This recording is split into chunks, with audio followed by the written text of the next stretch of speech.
Bismillahirrahmanirrahim. Assalamualaikum warahmatullahi wabarakatuh. Allahumma shalli ala sayyidina Muhammad wa ala ali sayyidina Muhammad. Semoga kita dalam keadaan sehat selalu. Amin ya rabbal alamin. Video kali ini saya akan membuat memasang menghemat bahan bakar minyak yang dikenal dengan HHO. Jadi ini kondisinya sudah terpasang. Jadi kondisinya posisinya dipasang seperti ini. Jadi kita lihat dahulu rangkaian ampere minyak. Coba saya nyalakan dahulu. 89 km dengan posisi garis pemakaian minyaknya sudah berkurang 2 garis, dengan jarak tempuh sudah pakai 89 km. Lumayan ya pengiritannya. Saya matikan dulu. Nah, biasanya sebelum saya menggunakan pengiritan HHO ini sudah berkurang 3 garis, jarak tempuh 89 km. Saya coba lagi, 89,8 km dari 2 garis. Saya matikan dulu. Generatornya saya gunakan seperti ini. Jadi tabungnya tabung stainless steel. Nah, saya ambilkan meter untuk mengukurnya. Jadi lebar pipa stainless ini untuk generator ini ukuran 1,5 inci, kemudian panjangnya 15,5 cm panjangnya. Untuk sambungan listriknya saya tidak menggunakan PWM, nanti saya bahas kenapa tidak menggunakan PWM. Nah, saya mengambil dari sini sekring ini untuk sambungan daripada pompa minyak. Jadi di sini sumbernya, di sini tempat pemutusnya. Jadi diambil kabel di sini untuk jalur positif, kemudian untuk jalur negatifnya dari aki. Nah, di sini saya bikin sekring untuk pengaman jika beban berlebih daripada generator ini akan putus di sini di sekring ini ya. Keunggulan daripada ini 2 lapis sekring. Jika putus sekring ini masih ada satu lagi sekring, jadi 2 lapis dia. Ini tidak langsung menyala dia. Setelah dinyalakan kunci kontak, nah baru ada aliran di generator HHO nya. Jadi dia tidak hidup terus menerus. Nah, kemudian sambungan ini untuk output gasnya. Nah, jadi dia ada istilah kalau dalam generator HHO itu ada pengaman semacam bubbler ya, penyaring, tidak langsung terhisap airnya. Gelembungnya disaring dahulu di air. Coba kita nyalakan, kita lihat gelembungnya. Nah, ini jadi dia memasang pengaman ini. Nah. Jadi dari generator HHO ini keluar ke saringan dahulu, baru masuk ke sini ke ikat di throttle body ya, karena ini sistem injeksi. Oke, kita matikan dahulu. Ini grafiknya kita lihat dulu ya, untuk minyak. Jadi dia kembali semula 2 garis, sedangkan jarak tempuh sudah 89,8 km.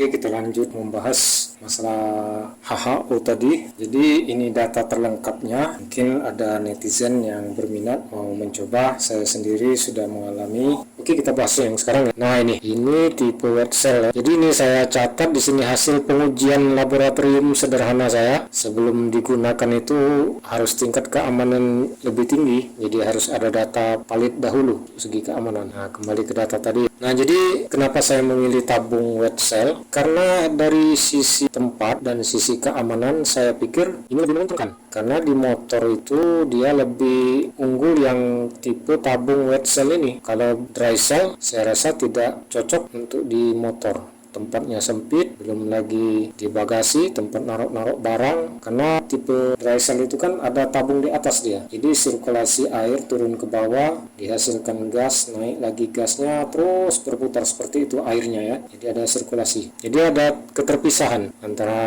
generator pelatnya dan juga tabung tempat menampung airnya. Beda dengan wet cell. Kalau wet cell dia simple, sederhana sekali. Satu tabung, pelatnya juga di dalam ini juga. Nah, dan juga ini untuk sambungan kabelnya positif dan negatif. Ini di sini keluar untuk pipa pengeluaran gas hidrogennya. Oke, kita bahas lagi masalah data tadi. Jadi tabung stainless steel ini saya gunakan dengan ukuran diameternya 1,5 inci. Tabung stainless steel, saya tidak tahu grade-nya berapa. Kemudian plat penutup akrilik untuk yang tabung ini ya. Nah, di sini ini penutupnya akrilik dengan ketebalan 5 mm.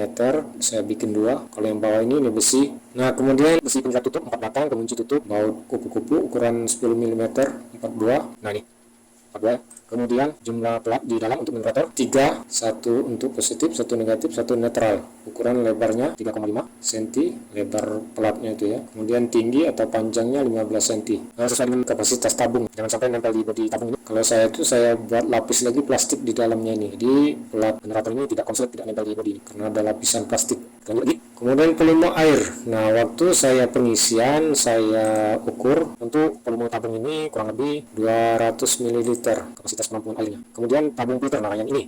Jadi ini saya tandai tanda bintang 3 ini harus diperhatikan ini bagi para penggemar otomotif jika mau membuat generator HO. Sangat penting ini harus dipakai ini tabung filter penyaring dari gas ini.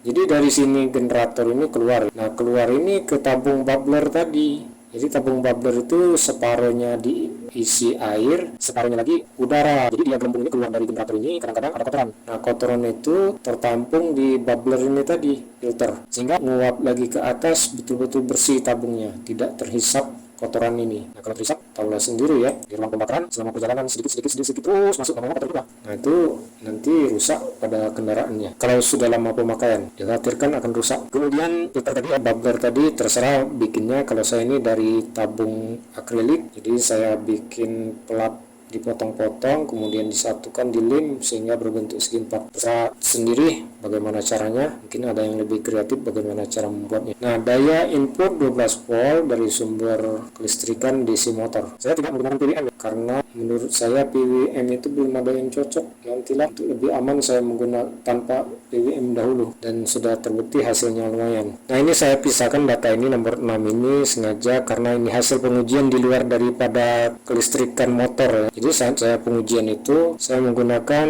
satu daya 10 volt yaitu adaptor. Jadi alat ukur saya menggunakan ini. Nah, alat ukurnya digital meter ini bisa mengukur watt, ampere, voltase.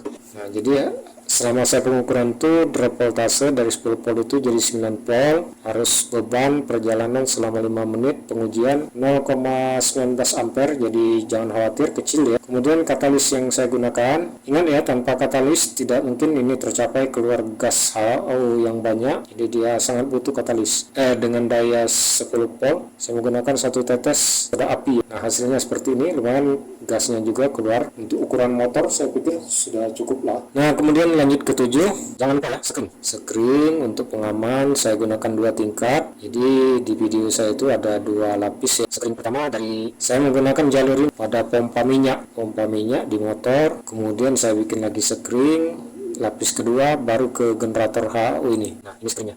Jadi cukup aman 2 lapis screen. Ini tidak terus di aliran listrik karena dia saat kunci kontak dinyalakan, begitu on baru mengalir listriknya. Jika dimatikan kunci kontak motor, mati pula listriknya, ini tidak mengalir. Kemudian katalis ini yang data saya pakai ini saya menggunakan 3 tetes. Soda api ini saya simpan. Nah, mungkin suhunya panas sehingga dia mencair. Nah, setelah mencair itu bentuk cairan. Nah, saya gunakan 3 tetes. Tetesan normal, tidak begitu besar, jadi maksimal 3 tetes sehingga tercapai gas yang saya butuhkan. Lumayan agak deras lah untuk kebutuhan motor. Kemudian nomor 9, jangka waktu perawatan pembersihan, ganti air dan lain-lain. Pemakaian 2 minggu, dibongkar, dibersihkan airnya karena dia agak kotor. Dia lihat ada di video saya itu jadi agak coklat, jadi butuh perawatan. Wajar lah, itu harus ada perawatan.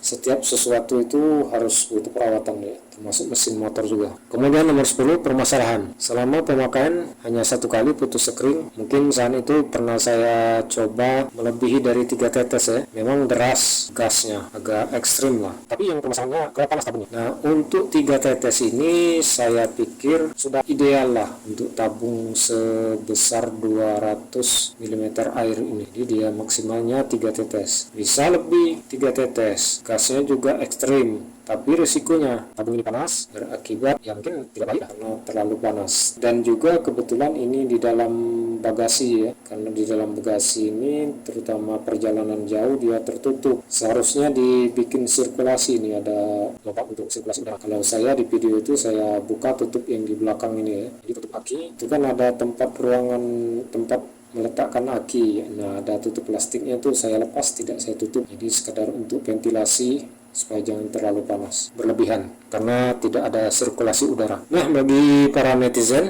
kalau ingin mencoba silakan di copy data saya ini, datanya sudah lengkap. Nah, kemudian kita membahas yang tidak kalah lebih penting yaitu data kecepatan. Nah, di sini coba saya besarkan sedikit biar lebih jelas. Nah, jadi selama pengalaman saya pemakaian generator HHO ini, saya belum tahu persis ya ke kapasitas tampungan tangki untuk BBM Yamaha Prigo ya yang saya gunakan ini. Saya coba searching di Google, katanya bilang 4,2 liter. Itu pendapat Google ya, saya belum tahu. Mungkin pihak Yamaha lebih tahu. Nah, tapi berdasarkan pengalaman saya, setiap saya ngisi itu rasanya maksimal 3 liter sudah full, karena saya setiap ngisi di full, selalu full. Kalau pernah saya coba ya satu garis habis sudah berkedip, kemudian saya isi lagi maksimal paling 3 liter lah, lebih sedikit. Nah, jadi saya beranggap ya katakanlah 3 liter lah satu tangki untuk Yamaha Prigo ini. Kita ambil ukuran perkiraan ya. Kalau berdasarkan pengalaman saya ini, setiap mengisi muatan hanya 3 liter full tangki. Kemudian jumlah grafik minyak di speedometer, kalau kita lihat di speedometer untuk Yamaha Prigo ya, dan 6 garis di pinggir kiri speedo itu ya. Jadi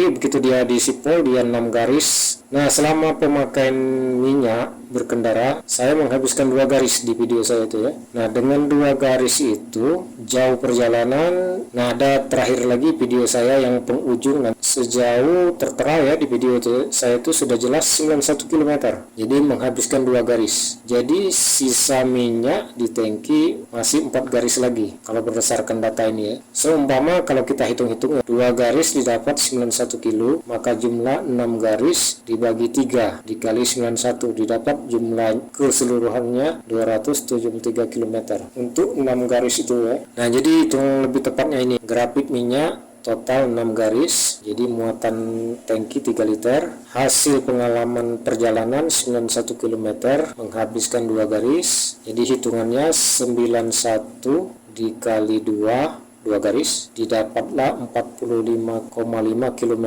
untuk 2 garis yang saya habiskan di sini ya di video itu. Jadi 2 garis itu maksimal sejauh 45 km dia menghabiskan 2 garis. Kemudian kalau 45,5 dikali 6 garis, keseluruhan grafik itu 6 garis, didapatlah 273,6 km untuk 6 garis atau satu tangki penuh. Ini kalau hitungan ya, menurut hitungan 273,6 km satu tangki, kalau dibagi 3 sama dengan 91,2 km. Jadi artinya 1 liter itu sama dengan 91,2 km. Jadi menurut hitungan ini 1 liter itu dengan jarak tempuh 91,2 km jika menggunakan HHO. Bagaimana pendapat Anda para netizen? Apakah ini hemat atau tidak? Silakan berkomentar. Ini data yang saya peroleh. 91 ini murni dari hasil pengalaman saya di perjalanan. Berikut videonya ada grafik pemakaian pada garis speedometer, grafik minyak ya. Kalau menurut data umum ya, sebenarnya untuk Yamaha Prigo ini sekelas Yamaha katanya 60 per 1 liter, 60 kilometer per 1 liter. Sedangkan setelah menggunakan generator HHO ini didapat 91,2 km per 1 liter. Nah, ini baru hitungan kasar ya. Kemungkinan berkurang sedikit lah dari sini. Ya katakanlah 80 lah, 80 km. Nah, dari sini sudah lumayan ya didapat pengiritannya. Pertama, didapat pengiritan. Kedua, segi keuntungan itu kan dari bahan air, tidak begitu susah, hanya air, mengisi air. Ketiga, tidak begitu butuh perawatan khusus, hanya membersihkan, dibongkar, dibersihkan, lalu dipasang lagi. Keempatnya, saya tidak menggunakan PWM, jadi tidak ada risiko apapun, cukup pengaman menggunakan screen. Oke, demikian ya pengalaman saya. Di lain video akan saya upload lagi pengalaman yang lebih menarik dari penggunaan generator HHU ini. Terima kasih telah menonton video saya ini. Terima kasih telah mengklik like dan subscribe-nya. Semoga bermanfaat bagi kita. Wassalamualaikum warahmatullahi wabarakatuh.